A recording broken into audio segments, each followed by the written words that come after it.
Tonight, we begin with a crisis that Russian officials had feared, dismissed, and desperately tried to prevent. A transportation collapse that unfolded not over weeks or months, but in just 72 hours. 72 hours that paralyzed Moscow's critical highway arteries. 72 hours that stranded over 7,500 commercial trucks across major routes. 72 hours that exposed cracks in Russia's infrastructure that the Kremlin had hoped would never become visible. What winter did to Russia this week crossed a line that Putin's government had hoped would hold. And when that line broke, Moscow's emergency response did not rise to challenge. They responded with confusion, with delays, and with desperation. This is not just a weather story. This is a story about what happens when a system already under strain meets conditions it can no longer manage. And tonight, we're going to break down exactly what happened, why it matters, and what it reveals about the state of Russian infrastructure in ways the Kremlin never wanted the world to see. 4 months now. There have been warnings, not from the Kremlin, not from state media, just warnings that Russia's transportation network was approaching something unprecedented. Russian infrastructure has been strained, yes, but it has been predictable in its strain. Their maintenance schedules have followed a certain rhythm, a pattern, almost a seasonal ritual that kept major highways functional through even the harshest winters. But what set off alarm bells in logistics monitoring centers across Europe this week was that the rhythm went silent. Transportation analysts who monitor Russian freight activity know the indicators: the pre-winter tire distribution programs, the fuel depot stockpiling in regional centers, the snow removal equipment deployments along primary corridors, the sudden increase in maintenance crew activity.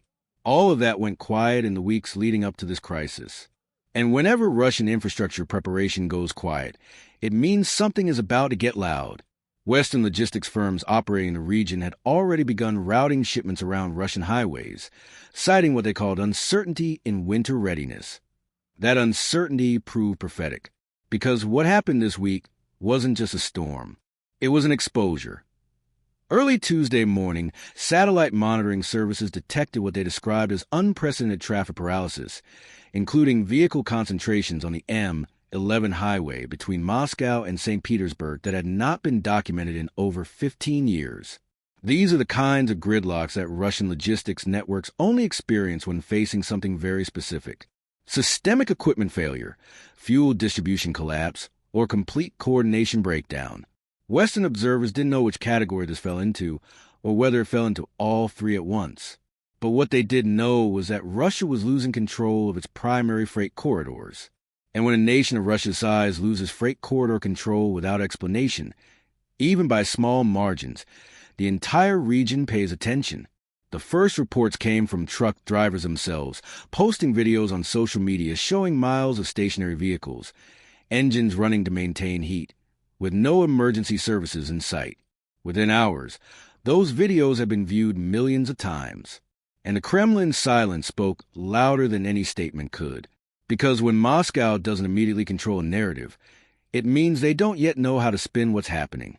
The emergency declaration issued by Moscow regional authorities this week was not normal. It was not routine. It was not symbolic. It was desperate.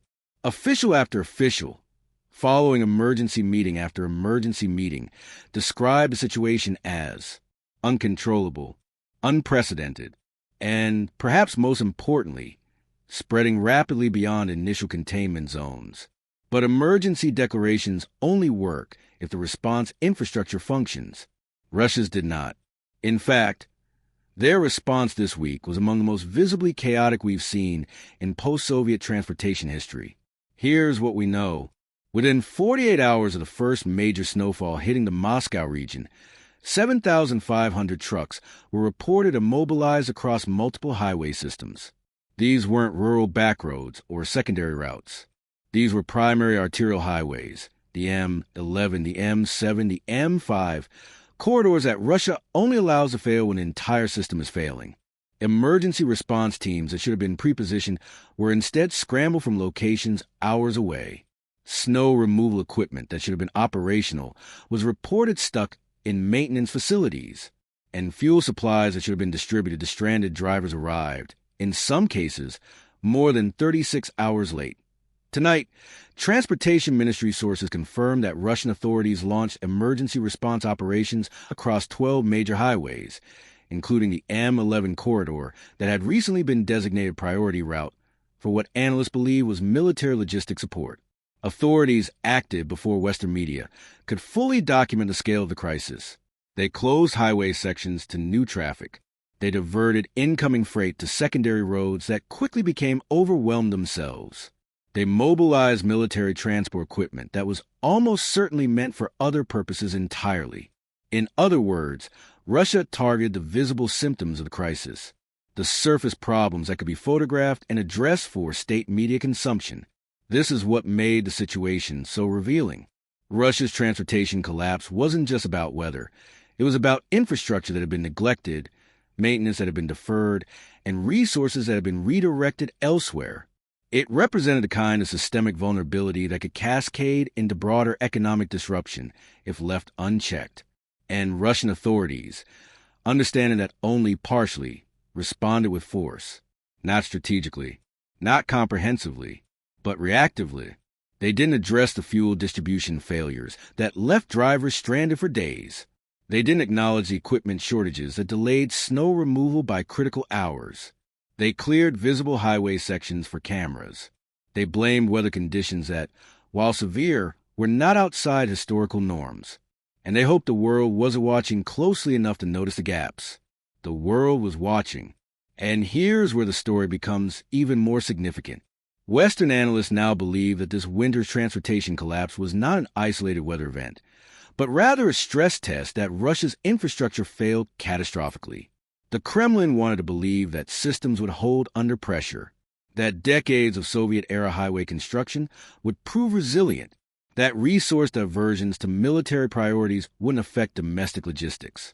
But instead, the opposite happened. Russian systems didn't hold.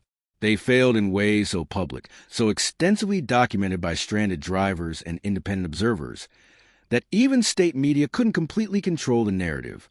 You don't get Russian state media acknowledging infrastructure failures easily, but this week they did, carefully, selectively, but undeniably. Logistics experts speaking with Reuters under anonymity described Russia's transportation network as brittle, a term that suggests not temporary disruption but fundamental structural weakness. But this week proved something even more concerning. Russia's response mechanisms are not only delayed, they are inadequate in ways that suggest deeper resource constraints. Emergency equipment arrived late not because of weather, but because there wasn't enough of it. Fuel distribution failed not because of road conditions, but because reserves had been depleted. Coordination collapsed not because of communication failures, but because the trained personnel weren't available. That pattern matters because it shows something the Kremlin has tried to hide for months. It shows that Russia is not managing pressure effectively. They are cracking under. ITAS reports continue coming in throughout the week. We learn more about the true scale of Russia's infrastructure crisis. Highway monitoring systems recorded over 3,200 trucks immobilized on the M11 alone, forcing the deployment of military field shelters for stranded drivers. Secondary highways in the Moscow, Tver, and Novgorod regions saw an additional 2,800 vehicles stranded, with some drivers reporting wait times exceeding 40 hours. Municipal emergency services operating in 12 major cities reportedly diverted heating fuel deliveries to highway emergency stations, creating shortages in residential areas that authorities have not publicly acknowledged. This wasn't just a traffic jam. This wasn't just an inconvenient winter storm. This was infrastructure exposure. This was systemic fragility becoming visible in ways that cannot be easily dismissed or forgotten. And systemic fragility is the one thing Putin has struggled to hide since international sanctions began restructuring Russia's economic priorities. For every narrative of resilience the Kremlin has constructed, winter has now countered with evidence that tells a different story. Remember, Putin's government thought Russian infrastructure was resilient. They thought decades of Soviet-era investment would continue paying dividends indefinitely. They thought that resource redirection to military priorities wouldn't create visible domestic consequences. They thought that state control of media meant state control of reality. But this week, the exact opposite is happening. Infrastructure failures are being documented in real time by citizens with smartphones. Soviet-era systems are proving inadequate for 21st century logistics demands. Resource redirection is creating gaps that winter has now exposed. And state media control cannot prevent 7,000 stranded truck drivers from sharing their experiences with the world. What makes this moment so revealing and so potentially damaging is that Russia's transportation failure happened at a time when Putin is under immense pressure from multiple directions simultaneously. Military commanders want resources and logistic support for ongoing operations. Oligarchs want supply chains that keep their businesses functional and profitable. Regional governors want acknowledgement that their infrastructure needs have been neglected. Ordinary citizens want heating fuel delivered and basic services maintained. Putin is balancing these competing demands while managing an economy under unprecedented international pressure. And when leaders in that position experience visible, undeniable public failures, they're not projecting strength. They're revealing pressure. They're revealing vulnerability. They're revealing that the systems they claim were functioning are, in fact, struggling in ways that can no longer be hidden. The Kremlin's official statement, now circulating across state media platforms, was designed to signal that authorities remain in control of the situation. Officials said plainly that weather conditions were historically severe and that response efforts were proceeding according to emergency protocols. That is Kremlin language for we're not accepting responsibility for systemic failures. You don't usually hear that level of defensive framing from Moscow unless something serious is at stake. Something that threatens the carefully constructed narrative of Russian resilience and competence. Meanwhile, Moscow's mayor addressed city residents in a brief, carefully controlled statement broadcast on regional television. He said, all available resources have been mobilized. He said, the situation is being managed hour by hour. And he said, citizens should remain patient and trust in the response efforts. These are not reassurances. These are statements from an administration that understands just how exposed it has become and how little genuine confidence it can offer. Here's what makes the situation even more concerning. Russia's transportation crisis wasn't isolated to highways. Along with the truck gridlock, rail networks reported significant delays across the Eurofreight corridor. Fuel delivery vehicles failed to reach heating distribution centers in at least 12 regional cities. Emergency medical services reported response times 40% longer than normal operating parameters. All of this happened within the same 72-hour period. When Russian infrastructure fails across multiple systems simultaneously, it means something larger than weather is underway. It means systemic stress has reached critical thresholds. Analysts are now considering several possibilities for what this week's events truly represent. One is that Russia is experiencing normal winter strain amplified by deferred maintenance and reduced budgets. Another is that international sanctions have degraded equipment and supply chains faster than publicly acknowledged. A third possibility, the one worrying observers most, is that Russia's infrastructure is entering a period of cascading failures that cannot be easily reversed without massive investment the current government cannot afford. But this week, nature took the speculation off the table. It didn't wait for policy analysis. It didn't wait for budget allocations. It didn't wait for strategic planning committees. It simply exposed what was already broken.